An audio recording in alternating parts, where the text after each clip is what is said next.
just like anything else, it takes work to learn how to do social media the right way. It takes effort, and a lot of people aren't willing to put in the work. They're not willing to put in the effort to learn how to do social media the right way, or to bring in third-party experts to help them with their social media campaigns. Lawsome, the podcast for law firms. Powered by Consultwebs. Welcome back to Lawsome, the only podcast for law firms that's never felt this way before. We're here to inform, educate, and entertain the legal community on the latest in legal marketing and law firm development. I am Jake Sanders. I'm joined by Paul Julius, and together we solve mysteries. That's right. Just hand them over. In our van. Drive around in our van. With this dog. And then we always find the kitchen in the haunted place. There's always a kitchen. It's always a dude in a mask. It's amazing how many criminals, you'd get away if you just... But you know who wins here? The mask business.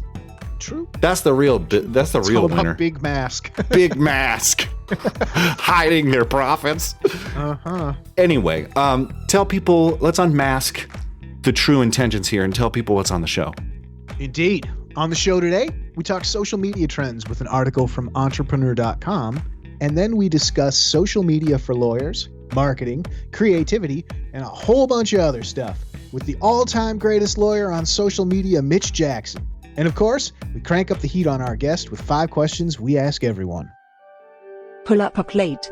It's the Hot Takes Buffet. The article today is from entrepreneur.com. It's entitled 12 Social Media Trends to Watch in 2020. It's by Deep Patel. He's a very important contributor, which I thought was a nice little thing there. He's a serial entrepreneur too, and not the Cheerios frosted flakes type. We're gonna unmask him one day. It's not Deep Patel. It's whoosh. It's not random, unrelated acts of entrepreneurship. He's a serial entrepreneur. He's been doing this the whole time. He's entrepreneuring again. And he'll entrepreneur again if we don't stop him. Okay, anyway. Yeah, I know what's going on. So he in this article, it's really good actually. Deep, the article, the author outlines 12 social media trends to watch. We're gonna highlight them, and then we'll provide our take afterwards. Number 1, the death of the like button on Instagram. Number 2, less emphasis on vanity metrics.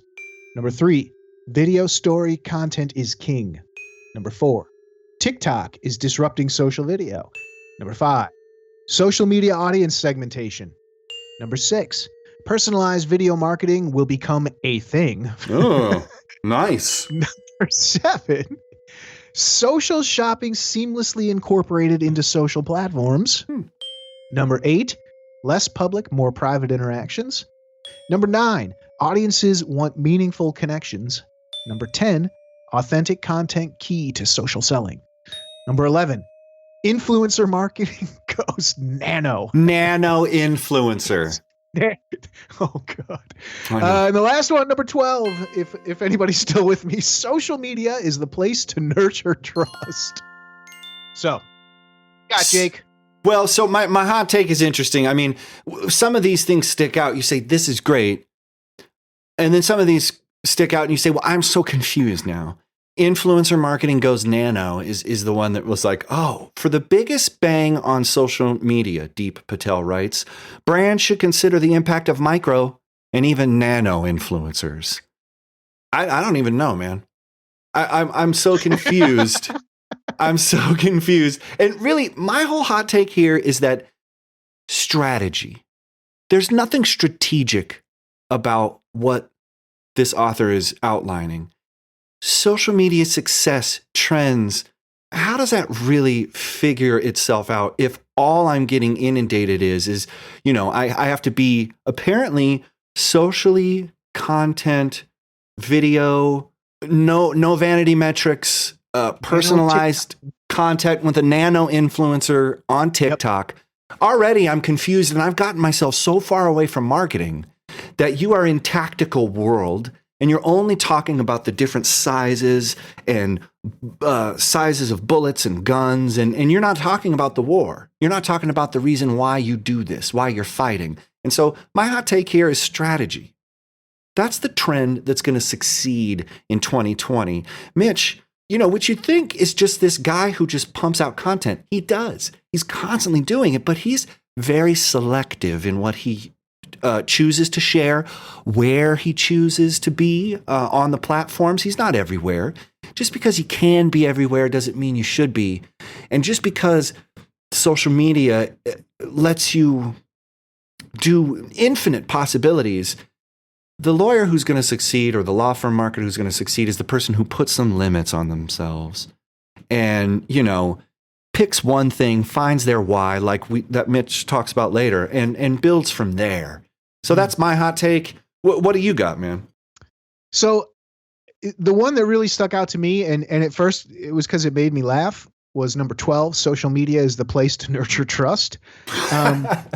I know a lot of people have not been equating social media and trust as of late, particularly different platforms. Facebook, I'm looking at you. True. But I really like what he says here, where he talks about showing your brand's human side, increasing transparency, an opportunity to engage, and understanding how you can have a dialogue on social media, which I think Mitch, not only gets, but like embodies. He's taking these news articles and commenting on it and being real about it. Mm-hmm.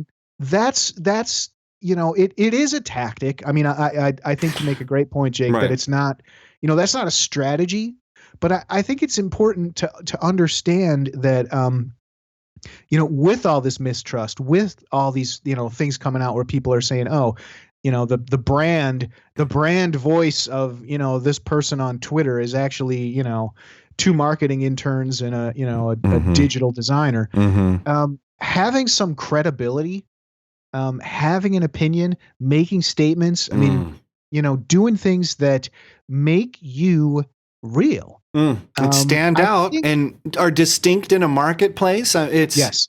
Yeah. It just sounds it just sounds table stakes marketing stuff. Yeah.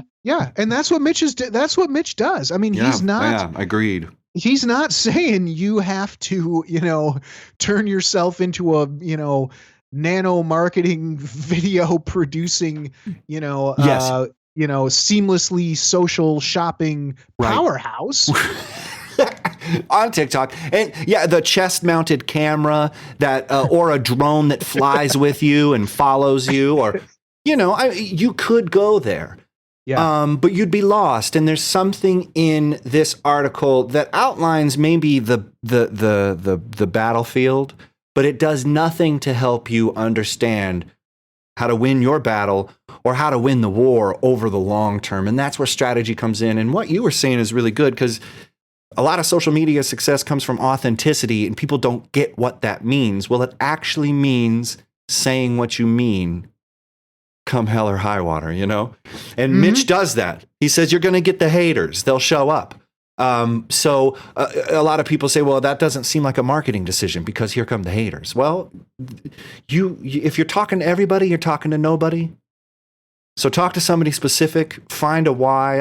Other gems like this, Mitch, all he does is share gems like this, uncovers them in the kitchen where these mysteries are taking place, where me and Paul Julius, who's the Shaggy. I guess I could be Scooby. Cool. I'm cool with that. I think it should be. It might be vice versa. If people look at our pictures, I look like Shaggy. We can take turns. How about that? Let's take turns. You look like Shaggy too, but we have that beatnik vibe. But we're helpful, and that's our brand, I guess. Anyway, we unmask all these treasures later in this interview. This is a great one. I suggested. But for real tips on social media success, listen to this interview coming in. Lawson continues. But first, a word from our sponsor. I met Tanner, who works for Consultwebs, on a plane on the way back from Key West, Florida. And I'd just been thinking that I needed to do some more marketing for my law firm. So when he told me that he worked for Consultwebs, I was super excited. From the beginning till even now, I've been with them for almost 2 years, and the experience has really been great. Having Consultwebs on board is really like having your own team of people that really care about what kind of business you're getting. I mean, practicing law can seem kind of lonely. You always are wondering, how am I going to get clients? How am I going to make payroll? But with Consultwebs, it's not just me worrying about having people come in the door. They're there as well, and they've been so responsive. Since I started with Consultwebs, I have increased the number of employees double at least. And since I started with Consultwebs, the revenue has tripled. So it's really been an incredible experience. Go to consultwebs.com to learn more. Let's head over to the interview. Mitch Jackson is a senior partner and founding attorney of Jackson & Wilson, a firm in Orange County, California, representing personal injury clients for over 30 years. In addition to the numerous awards he's received in recognition of his skills as a trial lawyer, Mitch, aka the Streaming Lawyer, is also one of the most well-known lawyers on social media. He's been profiled in best-selling marketing books, dozens of publications and platforms, including Inc., Mashable, and the Wall Street Journal. Mitch is also the founder of the global LegalMinds.Lawyer, a mastermind group, has written a new #1 best-selling book on Amazon, The Ultimate Guide to Social Media for Business Owners, Professionals, and Entrepreneurs, and now he puts it all on the line with a tell-all interview here on the Lawson Podcast. Mitch, welcome aboard. On the line, baby. Let's do this. I can't wait to chat with the two of you. So, social media marketing. It seems like we're a decade into the communication renaissance that is social media. And there's a small group of lawyers like you that are all in, building dynasties, putting out great content. And then there's the majority. They have like a page. They haven't touched it in 2 to 3 years. It has a picture of a building on it. They just don't see the point to social media. Can you kind of explain the barriers here and how you're kind of excelling through them?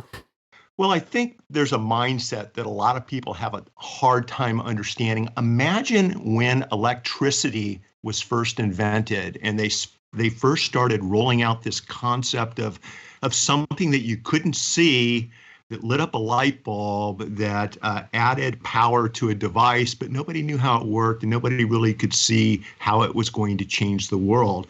I think in today's world, especially when it comes to attorneys embracing social media, digital, and a web presence, it's the early days of electricity. It's hard for professionals to wrap their minds around the power that digital has.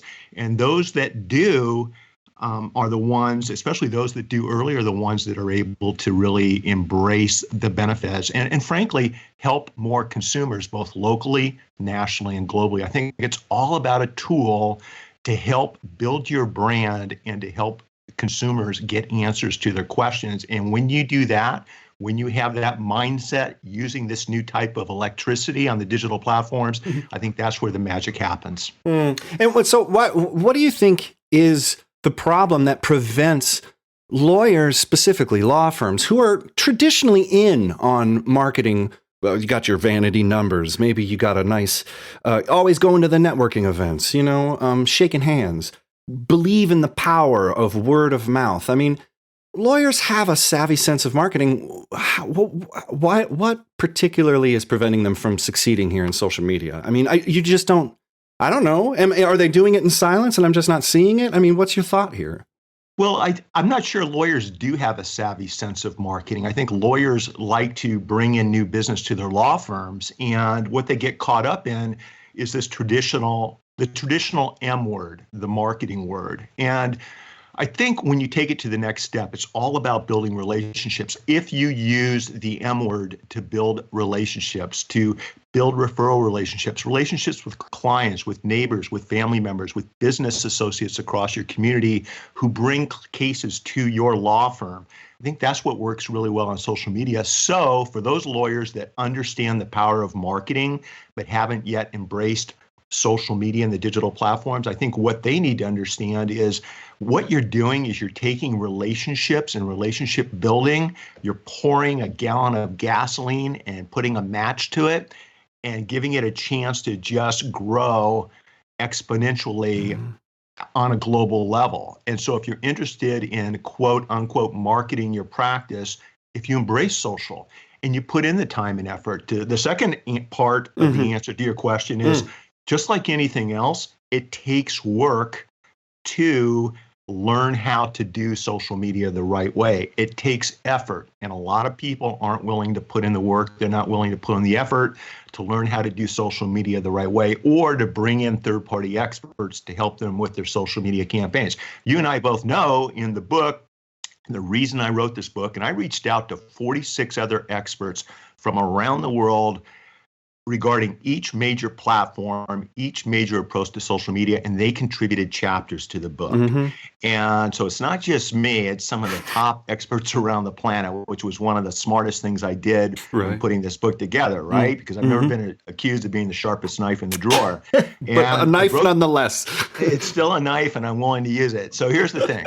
I broke the book down into 3 components because this is where everybody's dropping the ball. You don't just throw up something on Facebook or Twitter and expect it to work. You have to have a game plan. And that game plan starts with having the right mindset. You've got to have the right mindset for social media, for digital, frankly, to build a business offline or online.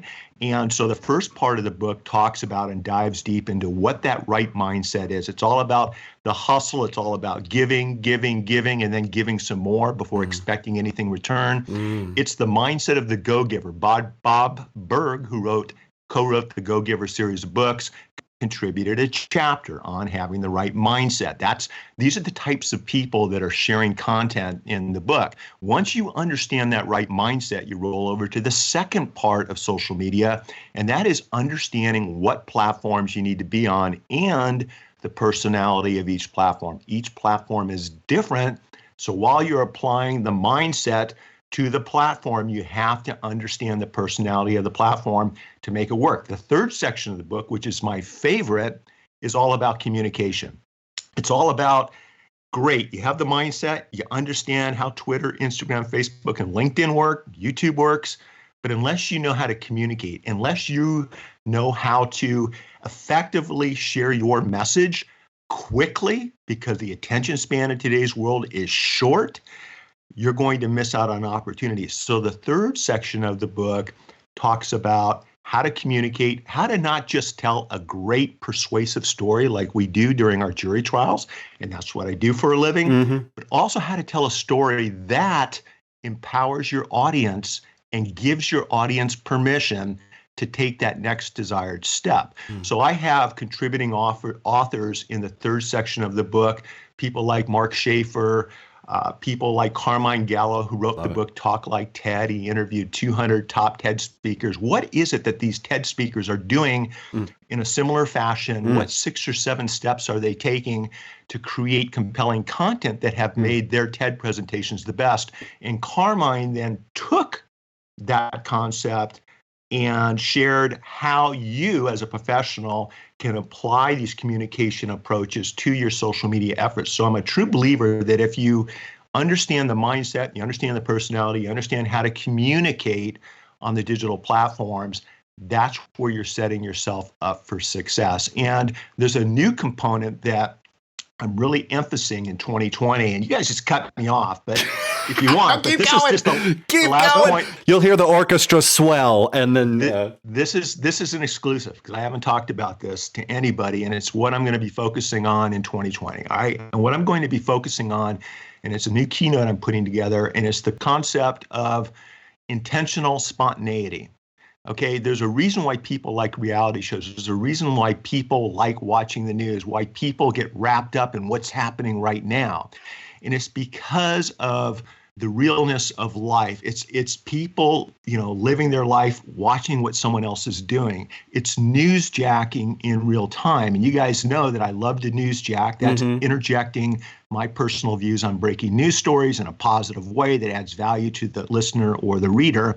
And newsjacking is what got me on stage with David Merriman Scott the last couple of years at Tony Robbins. Very cool. Having said all that, I'm taking things to the next level. And the next level is intentional spontaneity. And what I mean by that is creating content on the fly based upon something that's happening right now, giving yourself permission to create this content, this podcast, this blog, this video, without spending weeks and weeks and weeks prepping, preparing, writing, scripting it out. It's relying on your decades of experience. It's relying on what you already know to create compelling, interesting, relevant, helpful content right now in an emotional way that's unique to you and your personality, that's going to be memorable. Other people are going to be talking about it. And it all has to do with just embracing the spontaneity in your life, in the world, and creating content around that on a platform that you're comfortable with doing. Some people like audio, podcasting, like what we're doing now. Some people enjoy video. Some people enjoy writing. But it's a concept that works really, really well.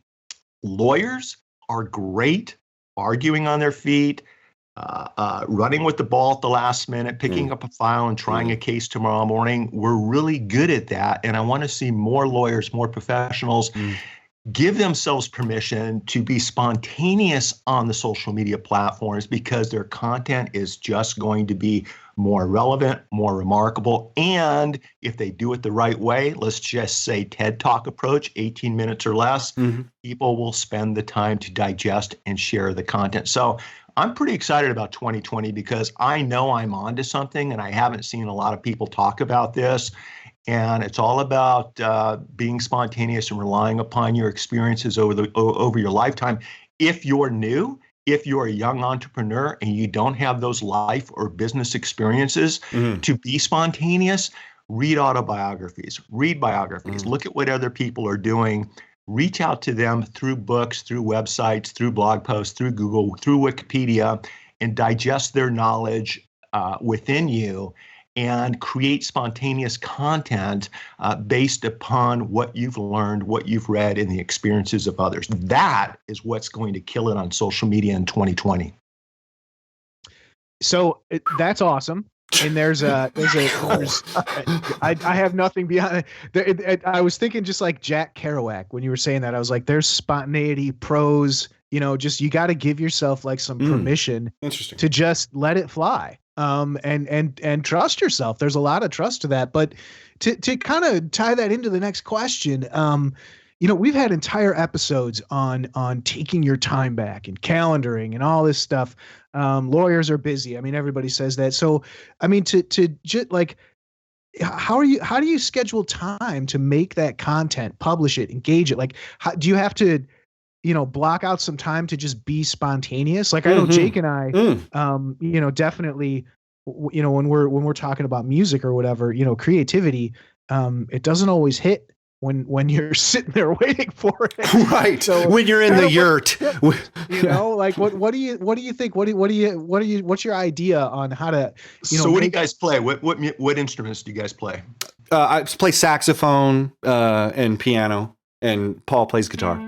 Yeah. So you guys are sitting down, you're on the piano, Paul's playing the guitar, you guys are talking about, something that happened yesterday, you're both jamming a little bit, just having some fun. All of a sudden something happens. A note is played, something said this, hey man, let's take this to the next level. How does this sound? And all of a sudden you're creating, you're in the moment. And that is when, if you combine that moment with social media, where, hey guys, we're playing around with a new tune. What do you guys think? Here it is, click here. Or this reminds me of something that happened 5 years ago when I was at the XYZ concert. Let me tell you the story. What you can be intentional about is spending an hour and a half during lunch, instead of porking out on a burger, cheeseburger and fries, okay? And what you guys see me doing, I'm guilty of that, but what you see me doing is I intentionally take time to go for an hour and 15-minute run down at the harbor, at the beach, on the bike trail to try to stay in shape and, be there for my kids. I will tell you that 90% of the time when I'm on these runs, I have not planned out ahead of time to talk about anything, but I'll listen to a podcast, I'll be listening to some music. I'm about halfway done with my run and the endorphins kick in. And all of a sudden, something that I've obviously been thinking about, it resonates to the top of my brain and it's crystal clear. And that's when you'll see me stop and pull out my phone and either record a video or record an audio that I'll share on a podcast later. Sometimes I'll continue to run and just talk to my my either live stream on Facebook Live or Periscope, where I'll record a video and we'll edit it out a little bit later on that day. That's where I get my ideas. So when I talk about spontaneity and when I talk about time management, keep that in mind. In other words, allow yourself to be flexible to embrace those special moments. The idea came to me is I've tried a lot of cases and I've had a lot of good verdicts. And I can tell you almost without exception, most of those good verdicts, number one, I out-hustled and outworked the other side. I was more prepared than the other side. I knew the facts better than the other side. I put more time into my craft to learn how to communicate more so than the other side. I can tell a lazy lawyer when I see one. And that's not always the case, but it happens. But during those trials, the reason the verdict came back the way it did is something happened in that trial. It was like that a few good men, you can't handle the truth moments where you've got somebody on the stand or you've got a piece of evidence you're not sure you want to introduce. What you learned in law school is telling you don't do it. Don't do it. You don't want to go there. You don't know the answer to that question. But your gut, your intuition, your life experiences, I got to pull the trigger on this. I've got to press this button and see what happens. I know it's the right thing to do. In all of my big cases, I had at least one of those moments in each case. Without exception, it was the right thing to do. It made the difference. And we know this because we can talk to the jurors afterwards out in the hallway. What could I have done to have presented a better case? What would you have liked to see differently? We always ask these questions. And I think the same thing applies in business, in marketing, on social media. Give yourself permission to go ahead and execute on these spontaneous endorphin level thoughts, moments, or ideas, because it's going to separate you from everybody else. Now, time management, how can you not afford to take the time to do this stuff? You're talking to somebody that was around and started his practice back in 1986. This is before the internet as we know it. All of my efforts were one-on-one. Right. And what I've noticed, fast forward to 1996 when we put up our first website, to social media, in the late 2000s, it was 1 to 1,000, 1 to 10,000. All of a sudden, that message, that idea, that answer to a question was being shared not only locally, nationally, and globally, but 24/7. So somebody at 3 or 4 in the morning that couldn't get any sleep because they had a legal question they needed an answer to, or they're in so much pain from a catastrophic injury, they go online and there you are in a video specifically answering that question that's been keeping them up at night. As a lawyer, how do you not spend the time to create this type of content that can help so many people 24/7? The answer is you're either lazy, you don't understand the power of social media, you've already got a good stream of clients coming to your firm, so you just don't give a shit. I get all that. I get all that. I'm telling you, I think that's it. Really, I think it's they're doing okay, so why bother? But that's one thing. 2, Morris Lilienthal, same vibe as you, has this, he drops things after he works out. He specifically was shaming people who were lawyers who were doing video, recording video while they were in their car. And I was like, oh yeah, that's right, brother, get him. But he does the same kind of vibe. Did you guys go to, is there some connection there? Talking about third-party help, developing your suite. You have a camera that smooths, like it's not jiggly joggly. You have a smooth thing. You finish your video. You've taken time. You don't only just post. You don't only just do this. What kind of help have you had in cultivating your content curation? Because I love the mindset. What about the kind of strategery there? Is there a connection between you and Morris? Oh, absolutely. In fact, Mo and I were messaging each other this morning. He's a buddy of mine, and I just love the guy and his family to death. And we go back. Mo's a member of my Legal Minds Mastermind. There it is. And yeah, there it is. And so here's the thing, with distracted driving, what's interesting, because that's such an important topic right now. Yeah. And what I started doing years ago, I had my first distracted driving case back in 2001. And truck driver dropped his phone off to the side of his seat. When he reached down, he blew through a red light and severely injured my client. And it was because of his phone ringing. And so ever since, it's something that I've been very passionate about, and I've built a brand around. We have a Facebook page with thousands of members. It's stopdd.today, stopdd.today. And what we try to do is we try to share resources as to the facts of the dangers of distracted driving. Now, the reason I'm bringing this up is as a lawyer, it's something that has allowed me to get behind it, put in the time, invest some money when it comes to creating videos and images and content to help raise awareness as to the dangers of distracted driving. The incidental benefit down the road is we've been able to help dozens of distracted driving families, victims of distracted driving in Orange County, California over the years.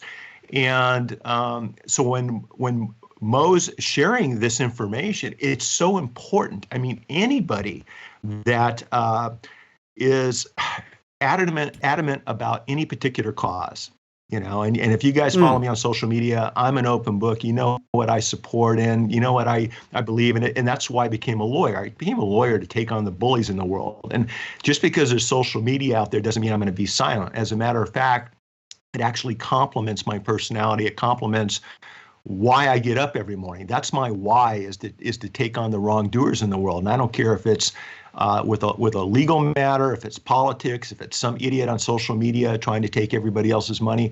I just don't care. What I want to do is just step in and share facts and do the right thing.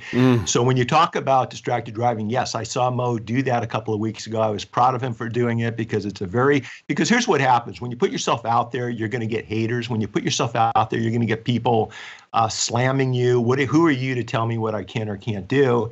And so the important thing, I think, on digital is you have to just separate the people from the problem. I like to focus on the facts and be hard on the facts and issues, but kind to people. As a professional, you can embrace it, you can own it, and you can create unique content around that. And then you can take it to the next step. You can interview leaders in the distracted driving community. Joel Feldman, who tragically lost his 21-year-old daughter in a crosswalk. She was hit by a distracted driver. He has the enddd.org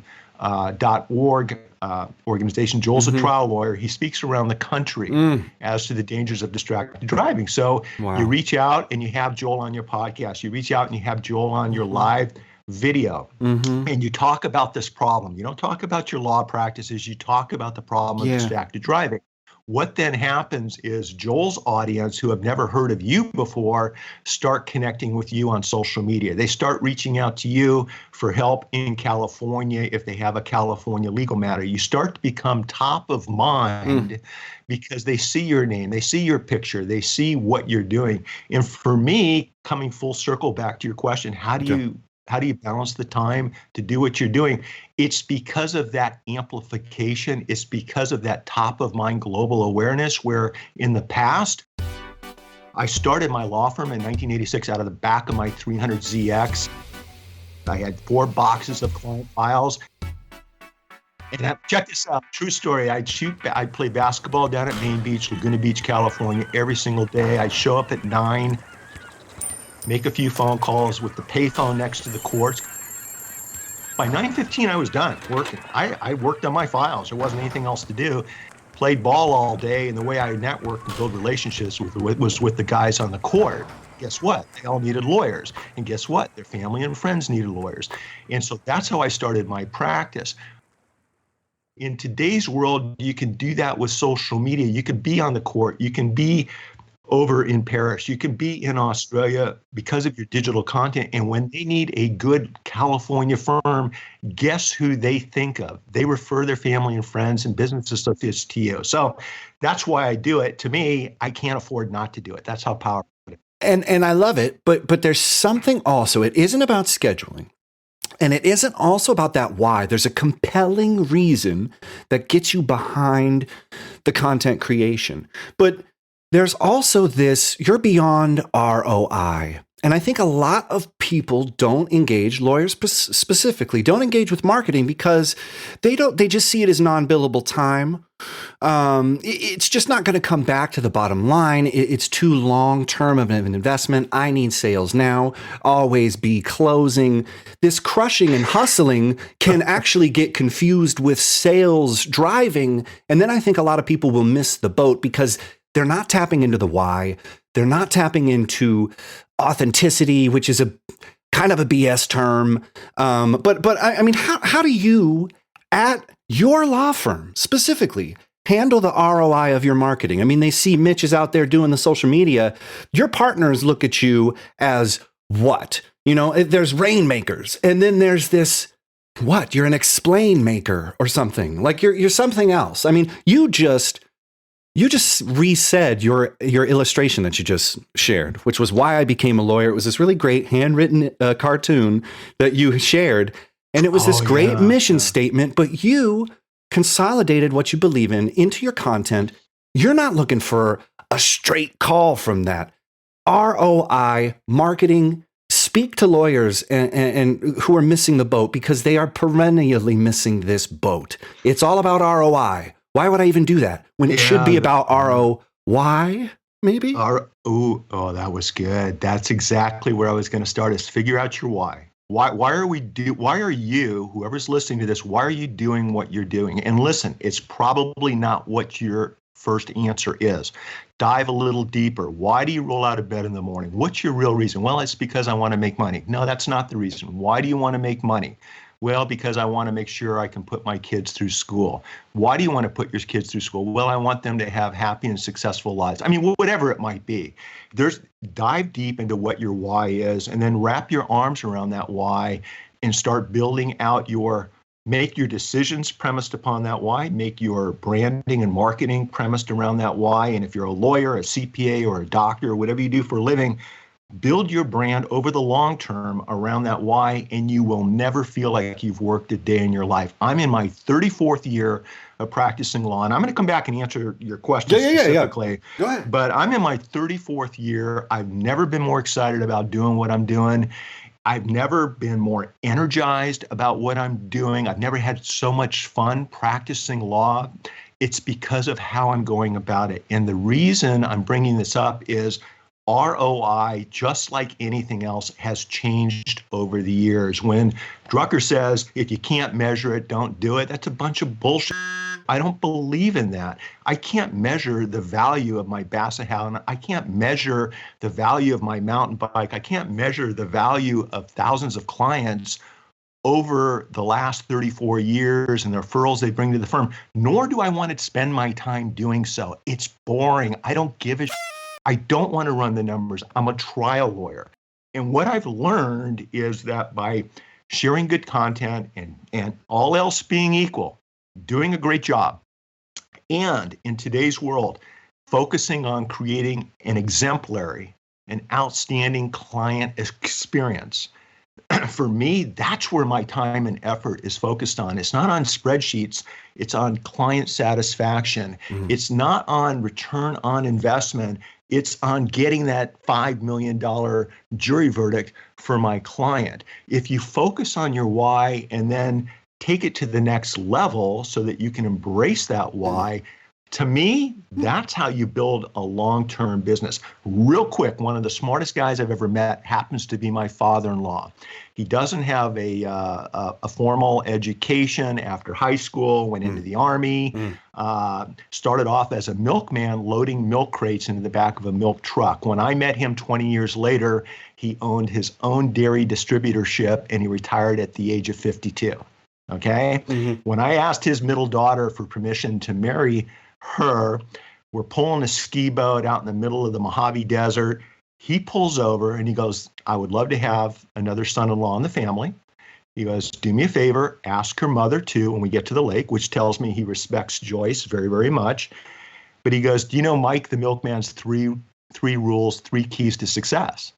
And he goes, because if you do, you're going to get a yes. If you don't, it doesn't work for me. And I said, well, I don't know those Mike the Milkman's 3 keys to success, but I think I'm about ready to hear them. What are they? And he goes, all right, Mitch, rule number 1, you got to take care of yourself physically and mentally. He goes, I don't care if you're a milkman or a lawyer. If you're not physically and mentally and emotionally healthy, you're not going to be any good to anybody else. So you got to take care of yourself. Number 2, you take care of my daughter. You take care of your kids. When you have kids someday, you take care of your family and friends, because if you're healthy and happy and you take care of your family and friends, everything else will fall into place. Number 3, focus on your profession. Focus on, in your case, being a lawyer or whatever it is you want to do. Keep things in that right order, and you're going to have a long, meaningful, and enjoyable career. And it hasn't always been easy, especially with trial deadlines and appeals and 3 a.m, things like this. But because Lisa and I met in law school, she's my partner. She's a gifted trial lawyer. She understands the dance, and I understand her dance. It's something we've always fallen back on. So when we're on social and digital, when we're doing everything that we're doing, when you see me creating content out during a run or content here in the office, or delegating it out to virtual assistants or front office staff, what you're not seeing is the fact that everything I'm doing comes after health, family, and then it's the profession.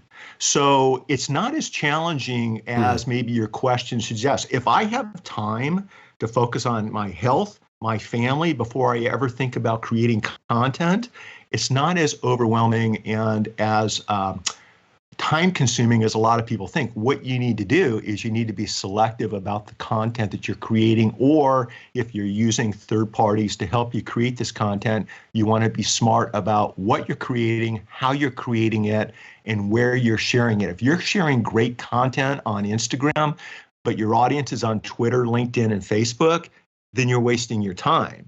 So it's the full picture approach to what I like to call, we have SEO, search engine optimization, right? So SEO in my world is social engineering optimization. Okay, social engineering. I want to take the personality of my audience. I want to take their needs, their wants, their desires.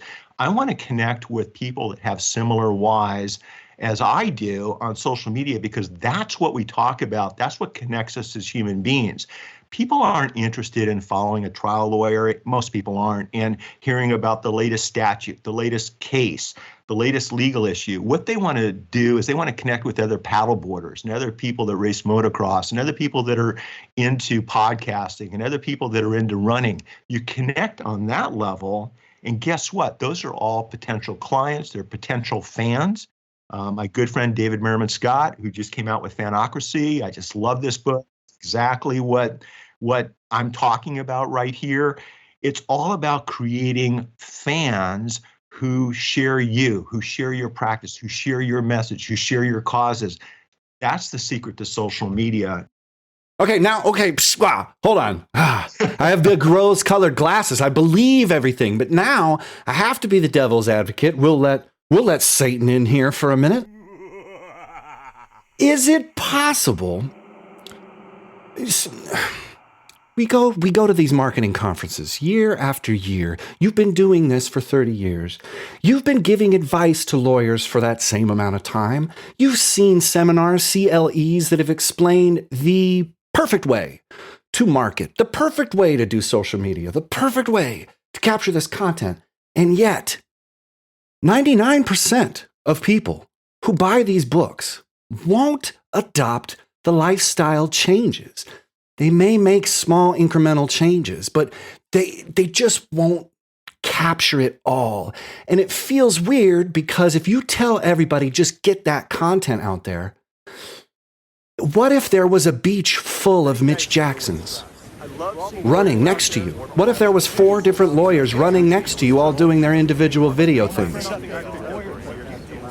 Imagine a world where just everybody's gone content cuckoo. Because Mark Schaefer has that great idea of content shock. What you said is great. Find the why, and then you will, with third-party help, vet that content with a publishing schedule that makes sense, that doesn't make you look crazy. But just envision this world. I mean, the one thing, why don't people take advice? 2, what would happen if everybody took that advice and there was a beach full of streaming lawyers? You go up to the mountains and ski. That's what you do. It's don't overcomplicate this. But here's the key, and that's a great question. But check this out. Here's the thing.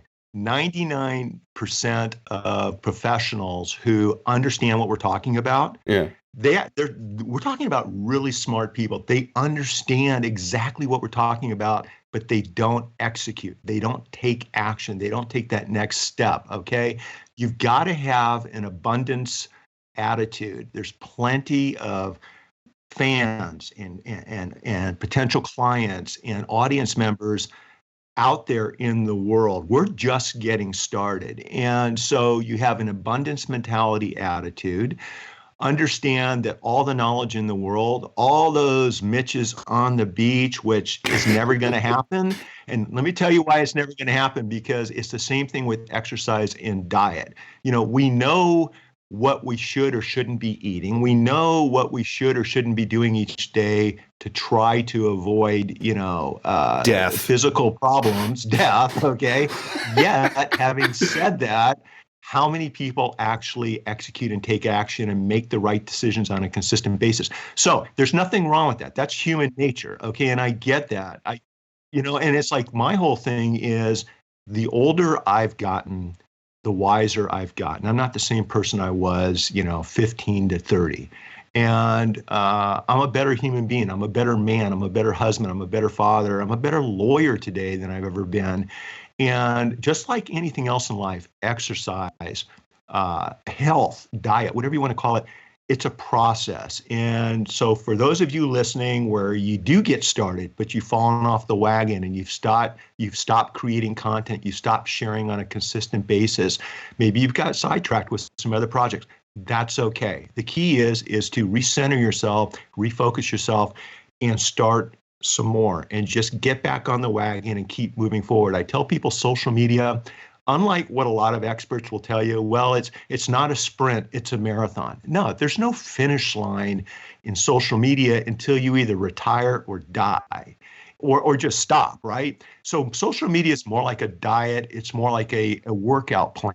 You want to just, look, I have really been on a journey to get my act together, to get back in shape, and it's all coming together, and I'm excited about it. But guess what? The other night, I was home alone watching that second NFL playoff game, the Niners in Green Bay, and there was a big piece of my wife's birthday cake left in the refrigerator, and a nice bottle of wine that was half of that bottle of wine was left. And I'm not a heavy drinker or anything, and I don't like to eat that stuff. But I went bad. I'm home alone, and I texted Lisa. I said, I'm going to go bad. I'm diving into the last slice of your birthday cake. We all have our moments where you're going to have these moments, okay? But you want to turn around. And then I got my ass out there the next morning, and I did like a nice 8-mile run over an hour, 20 minutes, and just sweated it all out. And life goes on, right? Yeah. It's like a trial. For the trial lawyers out there, you can learn more from losing a trial. If you ask the right questions and you approach it with the right mindset, you can learn more from that experience from winning the next 10.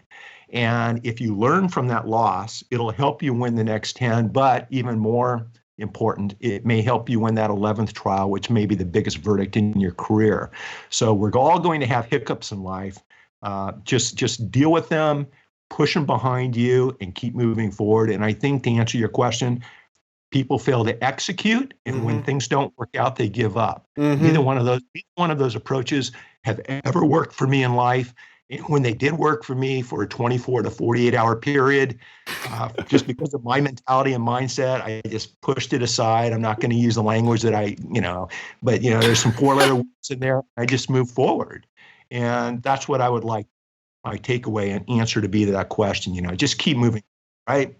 Well, so yeah, that's you've given a ton of advice here, and especially about the mindset you need to have, what to pay attention, what not to pay attention. We always like to get one thing in here though for our listeners.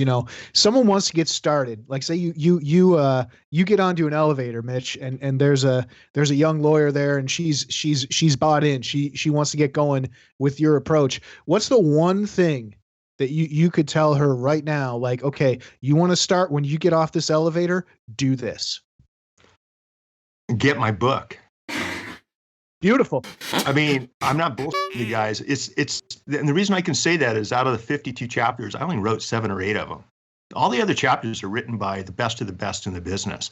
And if you want to learn how to do social and digital the right way, you can tear out the pages I wrote.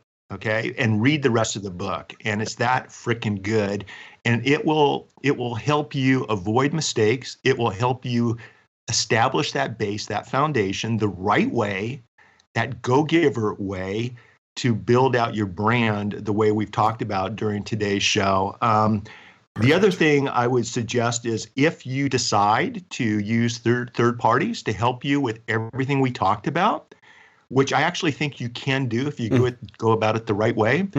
Just remember that you want to engage, you want to reply, you want to respond. You need to stay on top of what's being shared out there. This is not a matter of pushing content out.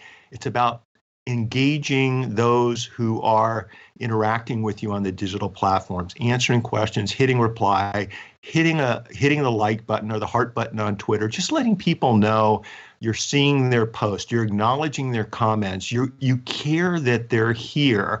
And just by doing that, I think you guys know what I'm talking about. You probably shared a tweet or responded to somebody who you look up to on social media, whether it's an influencer, whether it's a professional in a particular occupation, and they hearted it or they retweeted it out. And and so without saying a word, without spending too much time, that's how you build your social currency. It's by being there for others. It's about a quick story about the book, and then we can wrap things up because you guys will get a kick out of this. So everything we just talked about, I totally appreciate everything you got. Let's keep this dance going. I want to stay connected with you guys. Yes, of course. Let me just say that. So my kids will tell you, they're 25 and 19. Our daughter just graduated from law school, passed the bar. She's working for Shepard Mullen in Century City, LA, doing a great job. She's really happy with her decision. Our son's in his second year of school at USC. He's digging it. He's in a fraternity and loving life.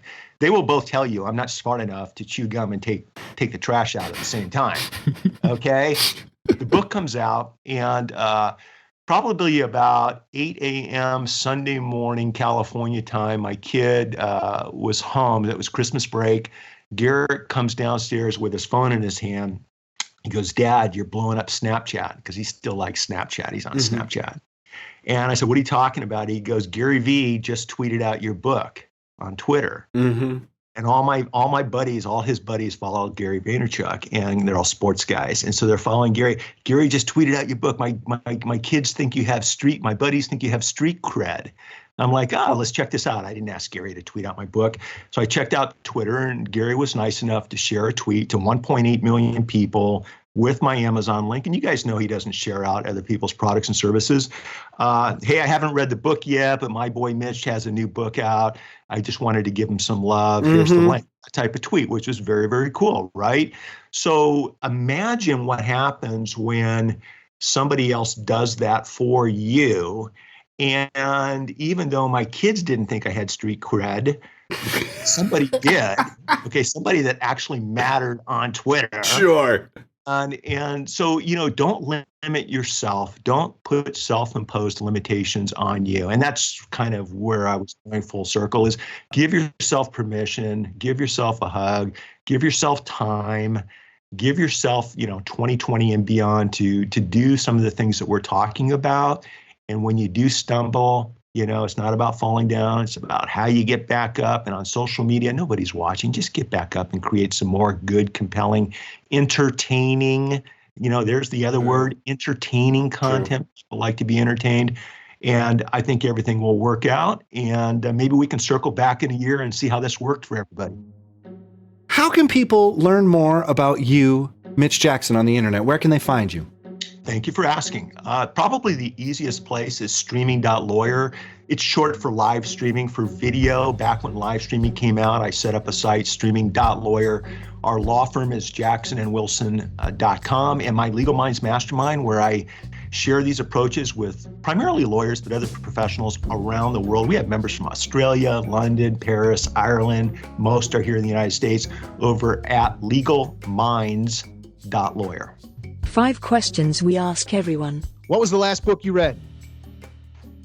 Fanology by David Merriman Scott, and I'm about 3/4 of the way through. It's so good. I had an early edition. It's so good. I bought the Audible, and I'm listening to it while running right now. Nice. Number 2. Fanocracy. We'll put a link in the show notes. Number 2. What is your favorite place? The top of a ski slope. Righteous. Number 3. What sites, blogs, newsletters, or podcasts do you regularly check in with? Interesting. I regularly check in with Mark Schaefer's work, with David Merriman Scott's work, and that puts me on the spot because I've got a lot of friends out there, but let's just go with those 2. Okay, cool. No, it's cool. Number 4. If you were stranded on a desert island and could only pick one condiment to take with you, what would it be? Ooh, it would probably be a banana. Righteous. I don't know, but that's the coldest Does a margarita count, or is that not a No, condiment? yes, I think, Sure. yes, and banana. Perfect. All right. Last one. After a long day or a long week at work, how do you relax and unwind?